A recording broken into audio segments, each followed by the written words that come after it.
I am not from here.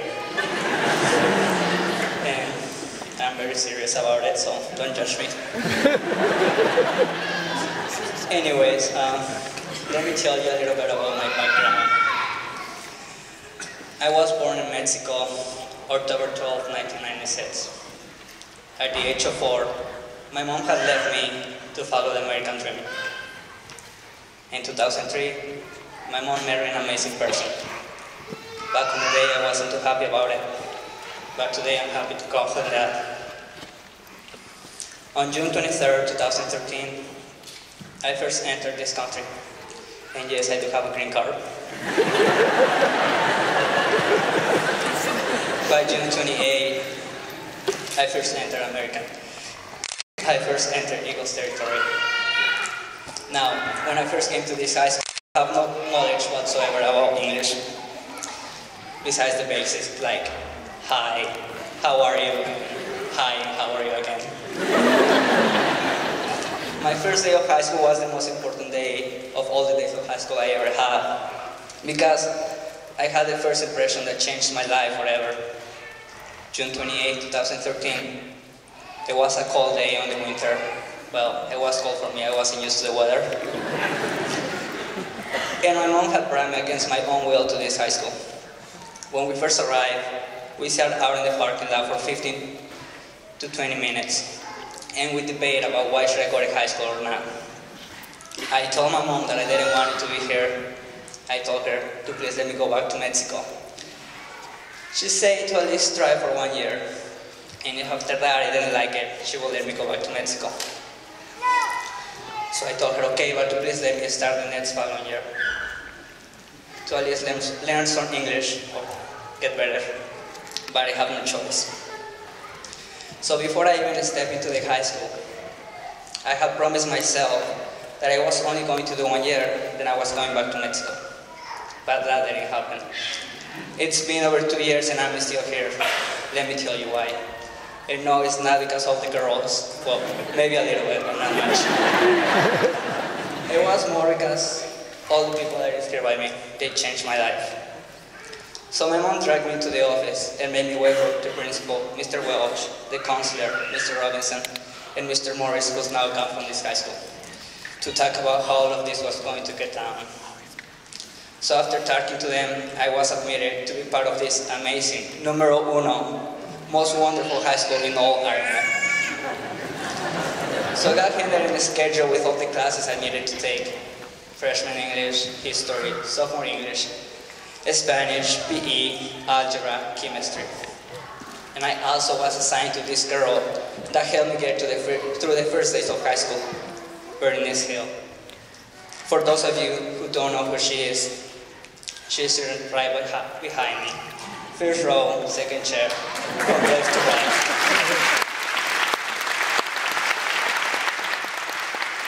Now, she's a quiet girl, she doesn't say much, but she's smart and a really good person. I don't know if I ever told you this, Bernice, but thank you. So Bernice's job was to show me the school and help me present myself to my teachers, also to teach me some English.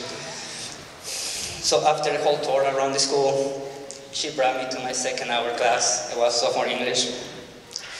Now, when I first entered the classroom, I was like pretty nervous because I never been surrounded by that many white people before. Just kidding.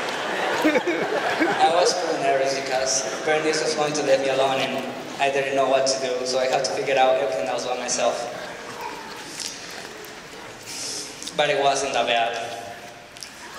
There is where I met one of the most of my classmates that are here today. Also, where I met a teacher that I respect, love, and appreciate the most, Mr. Black. So I came to his class and he received me with empathy and understanding. He was teaching his class the book, Nothing But the Truth. I don't remember nothing because I didn't know what they were saying. He gave me the book to read or to pretend, and also inspired to sit. There, on the first row, from left to right, second desk, I met a person that would later become a good friend of mine, Dr. Ray Parker. And she also helped me change the promise I made myself. For those of you who don't know who she is sitting right there. So when I first sat down, she instantly tried to talk to me. She was asking questions that I didn't know what they were, or I didn't know how to answer either. But she tried. So finally, this is how bad my English was. I said, "Mi no comprende, sorry." After I said that, Dusty looked at me and said, "Oh." Then she tried to use the Spanish she had, until Mr. Black came and said, "Dusty, something, something, something, class." It wasn't something, it was more like blah, blah, blah, blah, class. So I figured out he said something like, "Dusty, stop interrupting the class," or something like that. Anyways, class went on, but there was no day where she didn't have nothing to say. What it was, I don't know, but I like to think that it was something nice. Thank you, Dusty and Mr. Black. I will never forget what you guys did for me. So the first day was a success. People was nice to me. Teachers tried to help me any way they could. Until the second day, life is not always happy. That day marked my heart the most, mostly because I'm a very sensitive guy. I will never forget about that day. I still haven't. It was my 6-hour period, chemistry with Mr. Mosman, when I started feeling really thirsty. And I didn't know what to do because I didn't know how to ask for permission to leave the classroom or to get some water either. And there was no one that could help me. So finally, I stood up and walked towards Mr. Mosman and said, "Water?" And he looked like, "What are you trying to say?" So once again I said, "Water?" And I received the same look back. When suddenly, this kid walked past behind me and he started talking to Mr. Mosman. I believe he understood me because he said, "Mr. Mosman, something, something, something, water."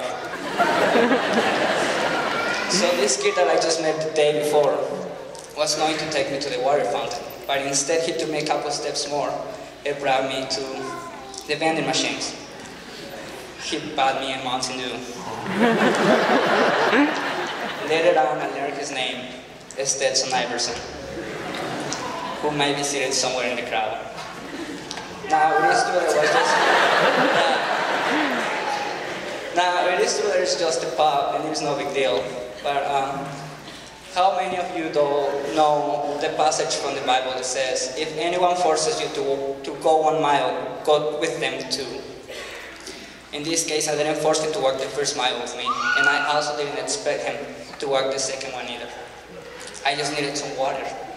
But he came into my help and decided to walk 2 miles and $1.25 for me. Why? I don't know. But thanks for the pub, dude. That meant a lot. Since that moment, my perspective of only staying white did change. I wanted to be here in Chinese life, learn new things, join sports, and even maybe date someone. That didn't happen. Right there I knew that Marsh Valley was full, and is still full of people that is willing to help me and have my back. Now, I did have a couple people make fun of me and the way I talked. Jake Barker.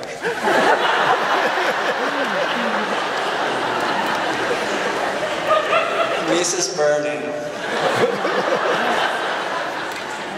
And if he's here, Joel McQueeby. But Marsh Valley has become my family. Stitch from the movie Lilo and Stitch once said, "This is my family. I found it on my own. It's little and broken, but it's just good." Yeah, it's just good. Today is the most important day of all. We are saying goodbye to our friends, teachers, in classrooms where most of our days were spent. And I'm glad to say that I had the opportunity to spend it with you guys. It wasn't much, but I have enough experiences. My name is Fernando, and I'm proud to say that I contributed to this high school, made friends and graduated from here. Today, I would like to encourage all of you to never to give up or to never to quit, because somewhere out there, it's someone that is willing to give you a hand like you guys did to me. thank you friends, teachers, coaches, family, for all your support. Thank you much for that.